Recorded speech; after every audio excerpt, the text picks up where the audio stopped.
guys, come with me on a journey to find out how I made this song.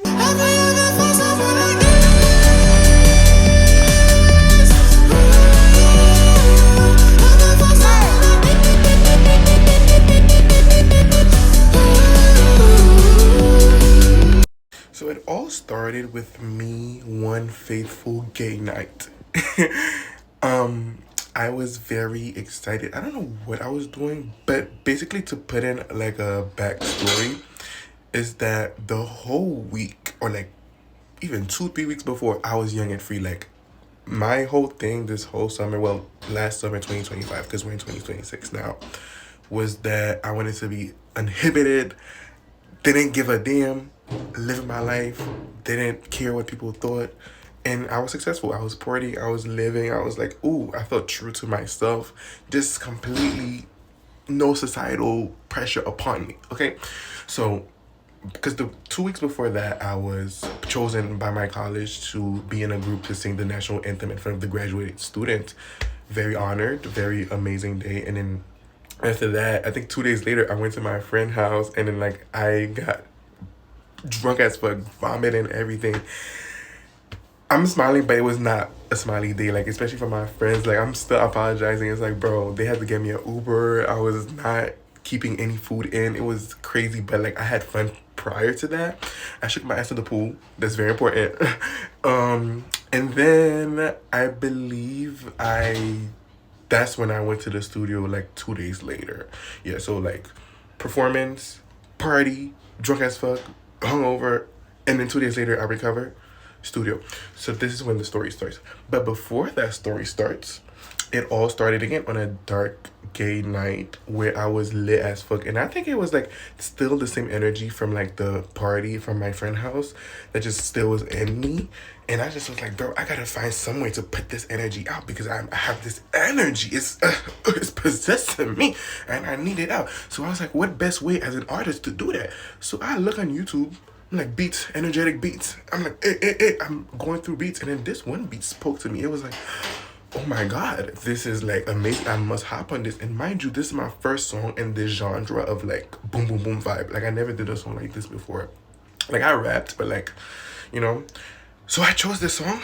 And then I was like, let me just do a melody pass. A melody pass, if you don't know, as if you're not an artist, is like a pass through of the recording where like you don't give a fuck about perfection. Sometimes you put auto-tune on it just because you don't want to stress about vocal perfection.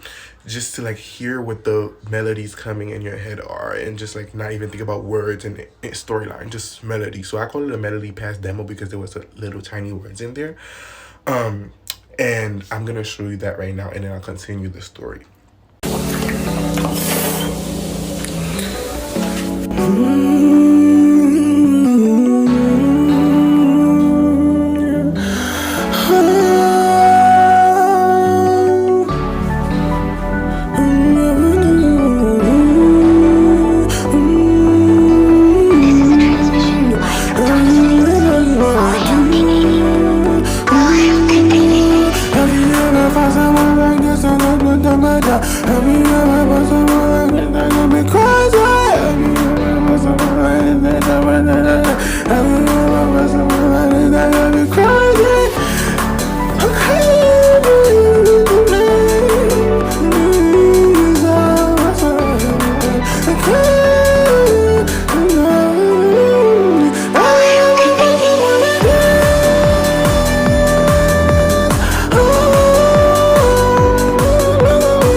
Jamming to this damn melody pass demo, whatever it is, because like I don't know, I just loved that moment. It was so raw. Like when I tell you this was the only version of the vocal, at least, because I had like tiny bit versions of lyrics, but like vocals, this was the only version. Like I recorded that in one take. As you can see in the audio, like it's just one take. I didn't do multiple take and try to figure, like I usually do a lot of takes and try to figure out things in between and re-record. Just one take. The vibes were fully in my soul and I just let it out in the song. Like I'm gagged by myself. Walking, talking, bringing, bringing, handing, tapping, down, down. Walking, talking, bringing, bringing, bringing, bringing, bringing, walking, talking, bringing, bringing, bringing, bringing. I'm losing my mind, I'm out of control, I don't know why. I'm just tolerating, I'm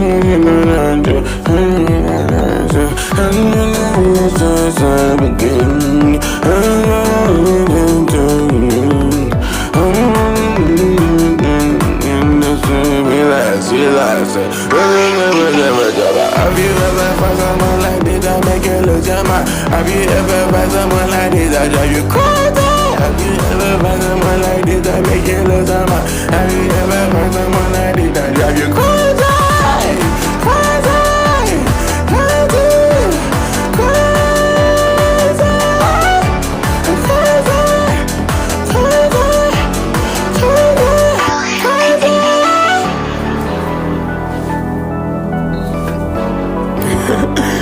This is a demo, but I don't know. I felt good. This song feel fucking good.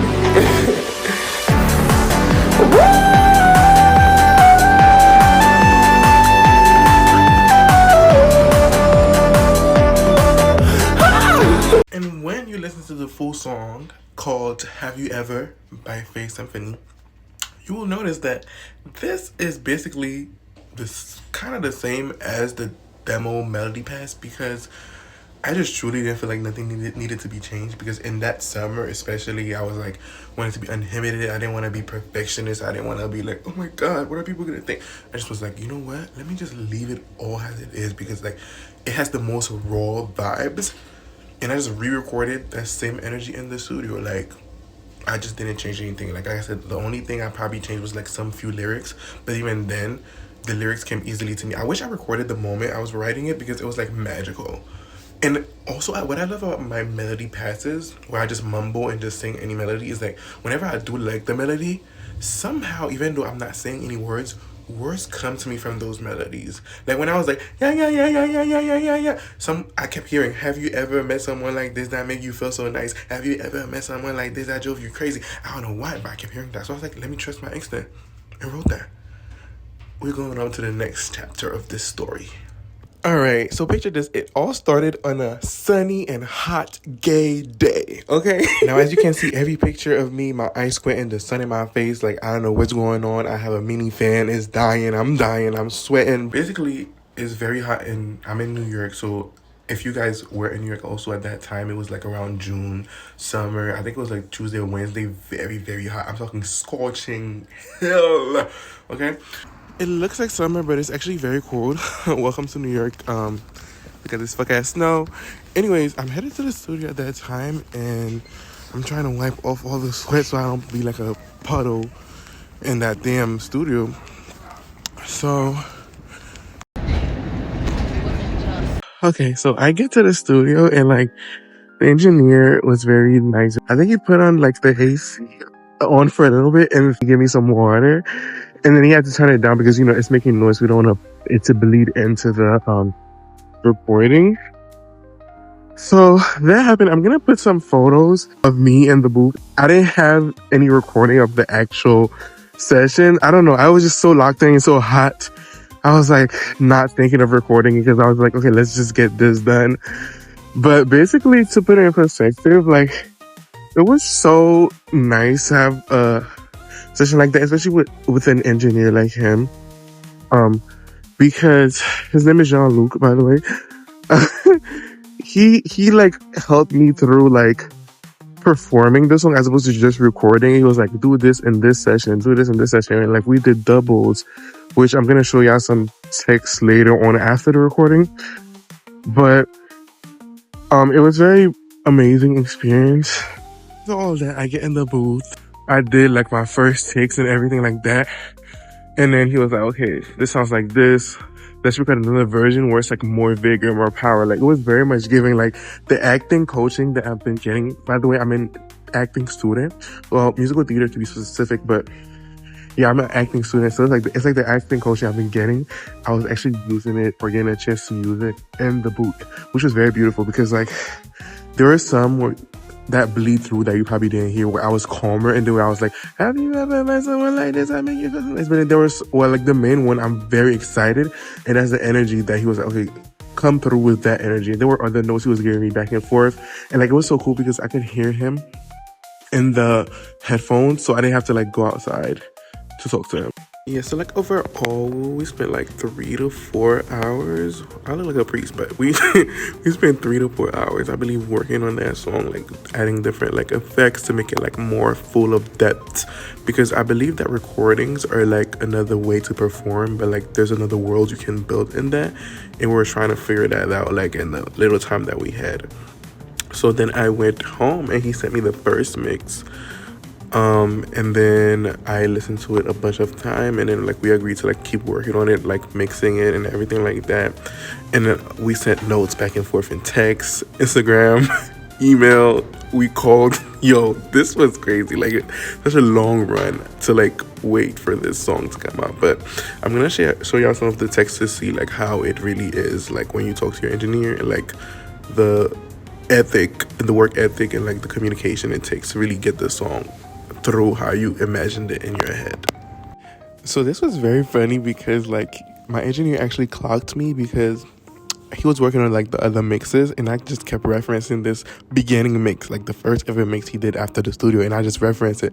And it was just because I guess I got attached to it, and I guess I had something called, I guess, demo-itis or whatever, where it's like I was attached to the first version that we recorded, and I just wouldn't let the damn song grow. And he like clocked me and called me out on it, and I was like, you know what, you're right, because that first version, if y'all heard it, it was so damn loud. Like this one is loud too, but it's loud and like mixed well and like it's sitting, but that one was just loud as fuck. Have you ever met someone like this that make you feel so nice? Have you ever met someone like this that drives you crazy? Have you ever met someone like this that make you feel so nice? Have you ever met someone like this that drives you crazy?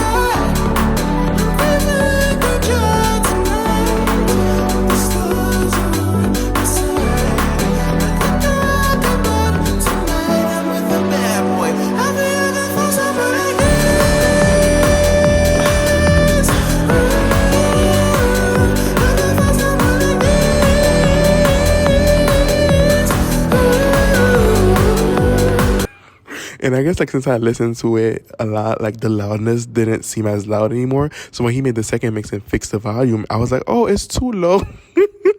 So yeah, that was funny as fuck. But this is an example of like the text that we send and the technical things that we talk about for like a behind the scenes look. Yeah, something like that. Walking, talking, leaning from the side and strike a pose. Yeah. Walk, talk, lean, pose, squeeze, touch. Outside.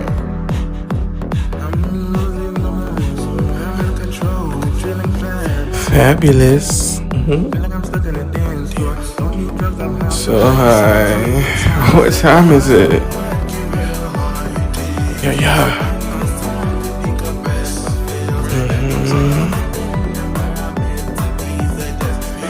Relax.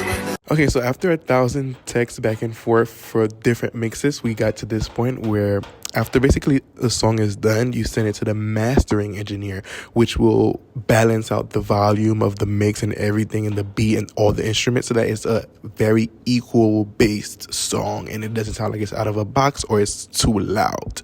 Okay, and so in this one, you can see that the engineer is talking about sending it over and giving some notes to the mastering engineer. The mixing engineer is sending notes to the mastering engineer. And then mastering engineer at this point was waiting for me to give them the artwork because there is this thing called metadata, which is like little files that you put within the MP3, if you didn't know, fun fact, which will make your file song like more recognizable for like different purposes. So I didn't have that yet at the time, so I just needed to get it done, and I'll actually get into like the artwork and like the beginning of it and stuff like that, and like what made me think of the concept later on. But yeah, I did find a very short clip of me at the studio, but it's with an ugly ass filter that I wish I could take off. I don't know why I put that there, but I'm gonna show y'all. It's an a cappella of the engineer working on the ending of my song. Don't you give up, the stars are aligning, give it all you got, they can take that passion from you. That's really it, divas and others.